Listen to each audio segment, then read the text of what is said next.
नमस्कार, मैं हूं शशि रंजन और आपका बहुत बहुत स्वागत है जनता टीवी में। और इस वक्त आप देख रहे हैं आदमपुर बाई इलेक्शन की जो लड़ाई छिड़ी हुई है।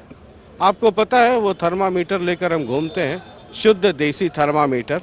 और आम आदमी पार्टी की तरफ से सबसे पहले उनके कैंडिडेट सत्येंद्र सिंह ने नॉमिनेशन फाइल कर दिया है। आदमपुर पे नज़र सिर्फ हरियाणा की नहीं पूरे हिंदुस्तान की है और मामला बड़ा और मुकाबला बहुत दिलचस्प हो गया है। और दो लोग हैं इस वक्त, वो आपने सुना होगा राम लक्ष्मण टाइप। तो आजकल अशोक तंवर और सत्येंद्र सिंह आजकल पूरे इलाके में साथ साथ घूम रहे हैं। पहले तो बधाई कि चलिए आपने नामांकन दाखिल कर दिया। आगे की डगर वो है ना कि आग का दरिया है और डूब कर जाना है। जी, बहुत बहुत धन्यवाद आपकी शुभकामनाओं का। और देखिए जी, डगर उनके लिए मुश्किल है जो बाहरी लोग हैं, उनके लिए मुश्किल है जो विदेशी लोग हैं, उनके लिए मुश्किल है जिन्होंने 3.5 साल पहले आदमपुर की भोली भाली जनता को झूठ बोलने का, ठगने का काम किया। 3.5 साल पहले वायदा किया कि आपके साथ सुख दुख में रहूंगा। वो वायदा उसका कसूर नहीं है, वो उसके पिता ने उसको समझाया कि भी थोड़ा बहुत झूठ बोल ले, वो थोड़ा ज़्यादा बोल गए। और जैसे ही लोकसभा का चुनाव समाप्त हुआ और उसके बाद वो अमेरिका चले गए। आज उनको उन 3.5 साल का जवाब देने का वक्त है। कुलदीप कह रहे हैं कि पिछले कुछ दिनों में 900 करोड़ से ज्यादा के प्रोजेक्ट आ गए हैं सीवरेज के लिए, इसके लिए, उसके लिए। और उनके सामने वो कहते हैं कि चैलेंज मेरे सामने ये है कि जो 900 करोड़ आ गए उसको कैसे 9000 करोड़ तक पहुंचा दें अगले 1.25 साल में। देखिए, मैं तो कई बार ना शशि जी कंफ्यूज हो जाता हूँ कि कुलदीप जी की कौन सी बात मानूं। कुलदीप जी की वो बात मानूं कि किसी पे भी भरोसा कर लेना, भारतीय जनता पार्टी पे मत करना। क्यों ना करना? क्योंकि उस भारतीय जनता पार्टी ने चौधरी भजनलाल की और आदमपुर की, जिसको वो अपना परिवार कहते हैं, मानते नहीं है, उसकी पीठ में चूरा भोंकने का काम किया। पिछले दिनों कुलदीप जी कह रहे थे कि 350 करोड़ के काम मैंने करवा दिए। आप हालत देखिए, आप मेरे से बेहतर जानते हैं परिस्थितियों को।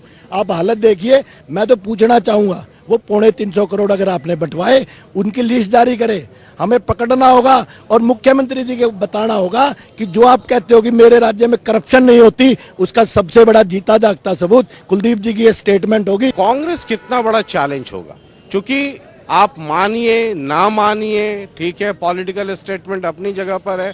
ये तो सच है ना कि कुलदीप बिश्नोई या भजनलाल फैमिली का वर्चस्व इस आदमपुर में रहा है।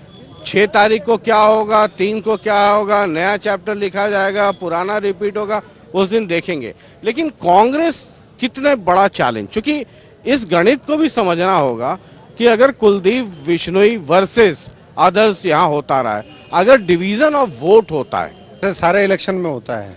बड़ौदा देख लीजिए, इलाहाबाद देख लीजिए, 2 मुख्य दलों के बीच में फाइट होती है, तीसरे की तो जमानत जब्त होगी।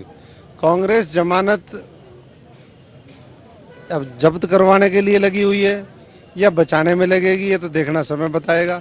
लेकिन लगता ही है कि तीसरे पे आएगी, जमानत जब्त होगी, उम्मीदवार चाहे कोई भी हो। मैं तो रोहतक तक न्योता दिया है, भाई आओ बाबू बेटा लड़ो। जो है कहते हैं कि हमारा गढ़ रहा है, कोई कुछ कहता है, कोई किसी का गढ़ बताता है। जनता जब तक उनको कोई विकल्प नहीं मिलता तो किसी न किसी के साथ खड़ी रहती है। जब व्यक्ति करके दिखाता है उसके साथ खड़ी होती है। लेकिन पिछले 24 साल में तो ये खुद कह रहे हैं कि हमने यहाँ पर वनवास देखा है। तो भाई बार बार क्यों मौका देगी आदमपुर की जनता? किस लिए मौका देगी? क्या खराब स्कूलों के लिए मौका देगी? क्या स्वास्थ्य की सेवाएं जर्जर हैं, यहाँ पर लोग लाचार हैं, उसके लिए होगा? आज भी किसानों की हजारों एकड़ जो जमीन है, जो जलमग्न है, पानी सरकार चाहे तो रातों रात निकलवा सकती है, लेकिन सारा नरमा, गवार, बाजरा सब खत्म हो गया। जेपी ये कहते हैं कि सबसे ज्यादा अगर हिसार इलाके में कोई चुनाव लड़ा है तो वो जयप्रकाश, वो कांग्रेस से या इससे उससे, मतलब 7-8 बार चुनाव लड़ चुका हूँ। तो जो लोग ये कहते हैं कि मैं भी बाहर का कैंडिडेट हूँ, तो अब तो घर बसा लिया है, एक फार्म बना लिया है, अमरूद और क्या क्या उसके बगीचे लगा दिए, कहा कि अब तो मैं यहाँ वाला हूँ। अब तो अमरूद और सेठ ठीक करने का टाइम है, बुढ़ापा आ गया, अब नए लोगों को मौका दे। और सत्येंद्र सिंह जी ने जिस तरीके से यहाँ मेहनत करी है पिछले 1.5-2 दशक के अंदर, एकमात्र व्यक्ति जिसकी प्रेजेंस पूरे हलके में रही है, जो सुख दुख का साथी है, जिसको लोग ये अपने साथ जोड़ करके देखते हैं कि भाई ये आम आदमी है, ये साधारण आदमी है, ये हमारे दुख दर्द को समझता है। बाकी तो आपने देखा देशी विदेशी पता नहीं, औरों की तो टावर ही कहीं और जा कर के पकड़ती हैं, सिग्नल कहीं और पकड़ते हैं। ये आदमपुर के ऊपर चुनाव थोपा क्यों गया, ये सवाल बहुत बड़ा है। क्या राज्यसभा चुनाव जिताने के लिए भारतीय जनता पार्टी को ये चुनाव थोपा गया? क्या ईडी से बचने के लिए चुनाव थोपा गया? क्या सांठगांठ चल रही है तो क्या मामला है? ये सारे सवाल जो है धीरे धीरे हम भी इसका खुलासा करेंगे। लेकिन मैं आप सबसे भी अनुरोध करूंगा, आदमपुर की जनता से अनुरोध करूंगा कि सवाल पूछना शुरू करें। इनके पास जवाब नहीं है, इनके पास जवाब नहीं, जुबान नहीं मिलेगी इनके अंदर। कौन है बड़ा चैलेंज, कुलदीप बिश्नोई या जेपी? देखिए जी, जयप्रकाश जी के लिए तो अभी मैं पिछले गांव में कुछ कार्यकर्ताओं ने रोक लिया था जब हम नॉमिनेशन भर के आ रहे थे, तो कुछ लोगों ने कहा कि जी जयप्रकाश जी कल रात को हमारे गांव में आए थे। तो मैंने पूछा भी क्या आपकी क्या बातचीत हुई? बोले हमने तो कह दिया जी कि कुलदीप जी जयप्रकाश जी को रिकॉर्ड बनाना चाहते हो क्या? तो जी भजनलाल से हार गए, कुलदीप जी से हार गए, अब तीसरी पीढ़ी में और वो भी तीसरे नंबर की लड़ाई लड़ने की तैयारी है। और दूसरा बड़ा एक सामान्य से उन्होंने कहा जी हमारे यहाँ तो एक चीज चल रही है कि 2009 में जयप्रकाश जी ने चुनाव लड़ा था, 13 साल बाद कांग्रेस की 13वीं करने के लिए आ रहे हैं जयप्रकाश।